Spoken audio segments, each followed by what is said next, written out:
প্রশংসা সমস্ত তারিফ সেই মনিবের দরবারে যিনি আমাদেরকে দুনিয়ার বিভিন্ন কাজের ঝামেলা থেকে মুক্ত করে তারিফ করে আল্লাহ রাব্বুল আলামিন জুমা দিনে জুমা নামাজ পড়ার উদ্দেশ্য করে তার ঘরে আমাদেরকে উপস্থিত করলেন সেই মনিবের দরবারে শুকরিয়া আদায় করি সকলে পড়ি আলহামদুলিল্লাহ। মানবতার মুক্তির দূত উম্মতের মুক্তির কান্ডারি সাইয়্যিদুল মুরসালিন খাতামুন নবিয়্যিন রাহমাতুল লিল আলামিন যে নবীকে আমাদের মাঝে প্রেরণ করলেন আমাদেরকে অন্ধকার পথ থেকে আলোর পথ দেখানোর জন্য সেই নবীর উপর দরুদ ও সালাম করি সকলে পড়ি সাল্লাল্লাহু আলাইহি ওয়াসাল্লাম। আমরা রমজানে প্রায় নিকটবর্তী হয়ে গেছি, কিছুদিন পরে আমাদের সামনে রমজান এসে উপস্থিত হবে। এই মাসে আমাদের রমজানের প্রস্তুতি নেওয়া উচিত। পুরো রজব মাসটাই রমজানের প্রস্তুতি নেওয়ার কথা আল্লাহ বলছেন এবং আল্লাহ নবী এই মাসে বেশি বেশি রোজাও রেখেছেন যাতে করে রমজানের মধ্যে রমজানের রোজা রাখতে কষ্ট তেমন না হয়, সহনীয় ভাব তৈরি করার জন্য আল্লাহ নবী এই রজব মাসে বেশি বেশি রোজা রাখতেন। সামনে রমজান, মনকে স্থির করে শক্ত করে সমস্ত ছোটখাটো যেসব অসুখ বিসুখ ছোটখাটো তেমন শরীরে ক্ষতি হয় না এসব সামান্য অজুহাত থেকে বের হয়ে এসে আমরা পুরো রমজানের প্রস্তুতি নিয়ে ফেলি যাতে করে এই রমজানের যে ফজিলত যেন আমরা ধরতে পারি। এই রমজান এমন একটা মাস যে মাসে আল্লাহর বান্দাদের নেকি অর্জন করার সময়। একটা ফরজ করলে 70টা ফরজের সওয়াব পাওয়া যায়, একটা নফল ইবাদত করলে একটা ফরজের সমান সওয়াব তার মানে লেখা হয়। জোরে বলি সুবহানাল্লাহ। আল্লাহ নবী বলেন ঈমানা ওয়া ইহতিসাবান গুফিরা লাহু মা তাকাবা মিন জামবিহি। যে ব্যক্তি ঈমানের সাথে রমজানের রোজা রাখে এবং কিয়ামুল লাইল করে অর্থাৎ তারাবি নামাজের সময় দেয় আল্লাহ তাআলা ওই বান্দার গুনাহ মাফ করে দেবেন। জোরে বলি সুবহানাল্লাহ। গুনাহ মাফ করার একটা সময়, নেকি অর্জন করারও একটা সময়। যদি আমরা ভালো করে রমজানের হকগুলো আদায় করে আমরা সিয়াম সাধনা করতে পারি তাহলে আমাদের মনের মধ্যে অবশ্যই আল্লাহর ভয় জাগ্রত হবে। এই রোজাদার উদ্দেশ্য হলো লাআল্লাকুম তাত্তাকুন, যেন তোমরা পরহেজগারিতা অবলম্বন করতে পারো। নাকি এমনি পরহেজগার হওয়া যায়? আল্লাহ যেন একটা অপশন দিয়েছে, রোজা একটা অপশন, যে অপশনের মাধ্যমে আল্লাহ তাআলা আমাদেরকে তাকওয়াবান বানাবেন। আল্লাহ তাআলা বলছেন ইয়া আইয়ুহাল্লাযীনা আমানু, হে ঈমানদারগণ, কুতিবা আলাইকুমুস সিয়াম, তোমাদের উপর রোজা ফরজ করা হয়েছে, আবশ্যক করা হয়েছে, কামা কুতিবা আলাল্লাযীনা মিন ক্বাবলিকুম, যেমন ফরজ করা হয়েছিল তোমাদের পূর্ববর্তী উম্মতদের উপর, লাআল্লাকুম তাত্তাকুন, যেন তোমরা তাকওয়া অর্জন করতে পারো, আল্লাহ ওয়ালা হতে পারো, পরহেজগারিতা অবলম্বন করতে পারো। পরহেজগার কেমনে হওয়া যায়? রোজার মাধ্যমে আল্লাহ তাআলা বলছেন যেন তোমরা লাআল্লাকুম তাত্তাকুন, লাআল্লাকুম যেন তোমরা তাত্তাকুন পরহেজগারিতা অবলম্বন করতে পারো। রোজার মাধ্যমে আল্লাহ তাআলা আমাদেরকে তার ভয়, তার পরহেজগারিতা, তার ধমকি যেন আমাদের হৃদয়ের মধ্যে অর্জন হয়। একটা মাস যদি কেউ সিয়াম সাধনা করে সঠিকভাবে তাহলে তার পক্ষে আর 11 মাস চলা সম্ভব। এর মাঝে মাঝে আরো বিভিন্ন দিনক্ষণ আসে না গুনাহ মাফের বা নেকি অর্জন করার সময় আসে না? কিছুদিন আগে আমাদের মাঝখান থেকে এমন একটা রাত গেছে যে রাতে আল্লাহ তাআলা প্রথম আসমানে এসে বলে যে কে আছো গুনাহ করেছো, আমার কাছে গুনাহ মাফ চাও, আমি তোমাদের গুনাহ মাফ করে দেব। কে আছো বিপদগ্রস্ত অবস্থায়, আমার কাছে বিপদ থেকে মুক্তি চাও, আমি তোমাদের বিপদ মুক্তি করে দেব। কে আছো অভাব অনটনে, আমার কাছে অভাব মুক্তি চাও, আমি তোমাদেরকে অভাব মুক্ত করে দেব। এরকম সময় আসে। এই বিভিন্ন সময় আমরা আল্লাহর কাছে আমাদের যে অর্জিত গুনাহগুলো আমরা মাফ করে নেব, আর যে ওই সময় আসে ওই সময় আমরা নেকি অর্জন করে নেব। এভাবে রোজা এমন একটা সময় যে সময় রহমত, বরকত, মাগফিরাত, রহমত, মাগফিরাত, নাজাত, তিনটা অপশন আল্লাহ তাআলা রাখছেন।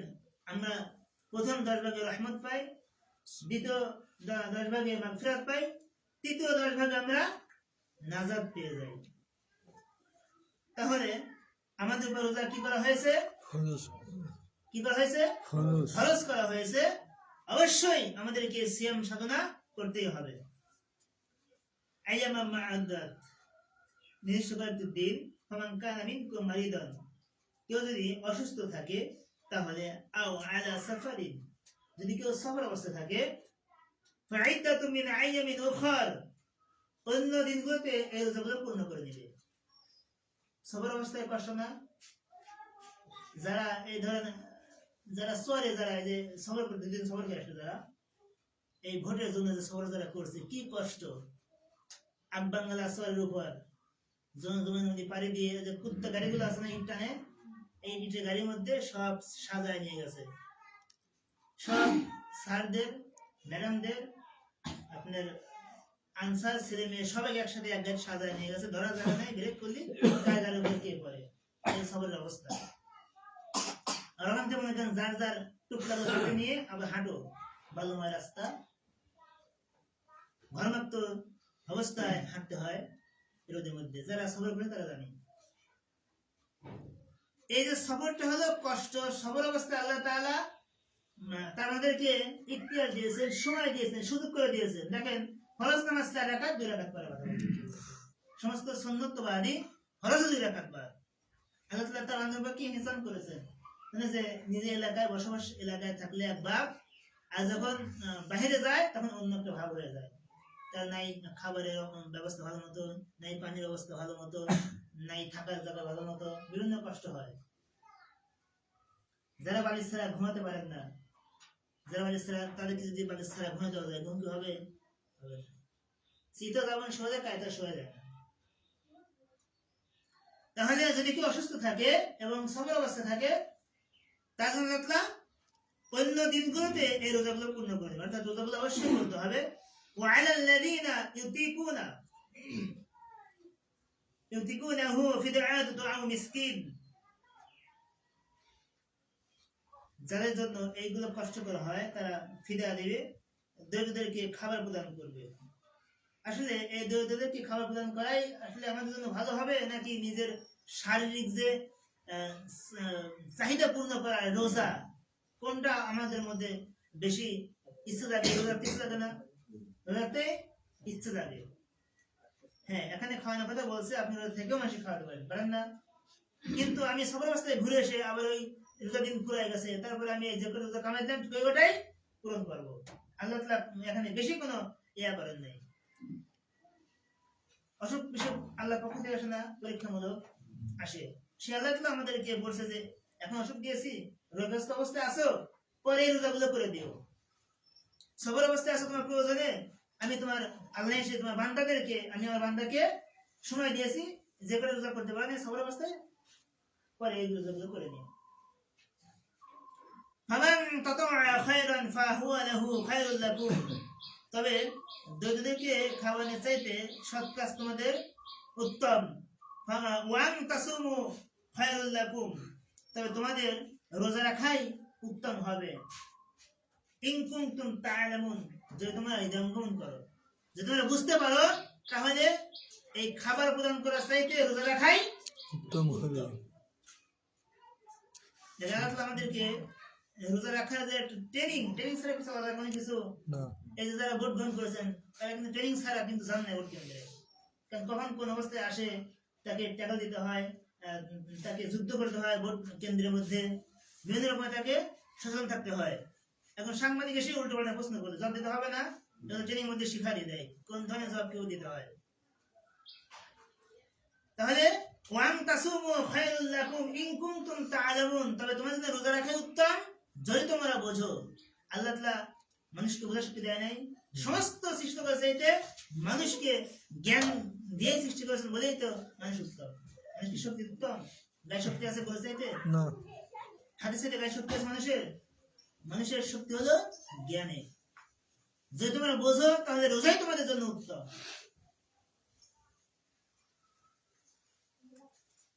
এই রোজা এমন একটা রোজা, যুদ্ধ করার জন্য যদি কোনো ঢাল প্রয়োজন হয়, বিপরীত দিক থেকে রক্ষা করার জন্য, আত্মরক্ষা করার জন্য যুদ্ধ কোনো ঢাল প্রয়োজন হয় না, হাত দিয়ে সবসময় করা যায়, লাঠি প্রয়োজন হয়, বিভিন্ন প্রকারের অস্ত্র সরঞ্জাম লাঠি সেটা লাগে। এই ঢাল হলো রোজা জাহান্নামের আগুন থেকে মুক্তি পাওয়ার জন্য। জোরে বলি সুবহানাল্লাহ। আস-সাওমু জান্নাতুন, রোজা হলো ঢাল স্বরূপ। যে ব্যক্তি রোজা পালন করবে সহি শুদ্ধভাবে, কাল কিয়ামতের মাঠে এই রোজাই জাহান্নামের আগুন থেকে তাকে বাঁচাই দিবে। জোরে বলি সুবহানাল্লাহ। যারা রোজা মাসে কোরআন তিলাওয়াত করতে পারি, বেশি বেশি কোরআন পড়ব, এই কোরআনই কাল কিয়ামতের মাঠে আল্লাহ দরবারে সাক্ষী দিবে, তার জন্য সুপারিশ করবে যে আল্লাহ আমি তার ঘুম কামাই করেছি, সে আমাকে তিলাওয়াত করেছে, সুতরাং তার ব্যাপারে আমার সুপারিশ কবুল করো। আল্লাহ তাআলা কবুল করে নেবেন। জোরে বলি সুবহানাল্লাহ।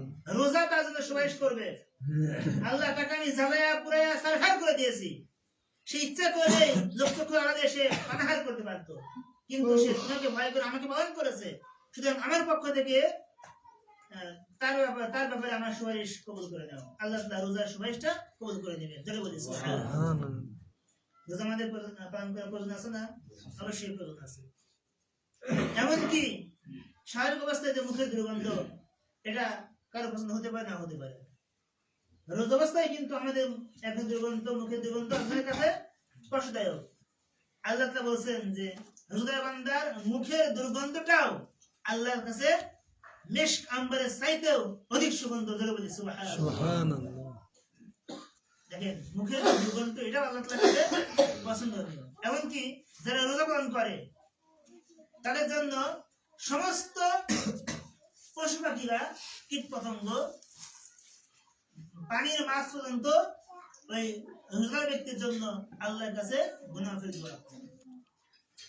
মানুষ তো বা সমস্ত প্রাণী রোজাদার ব্যক্তির জন্য আল্লাহর কাছে গুনাহ মাফের দোয়া করে।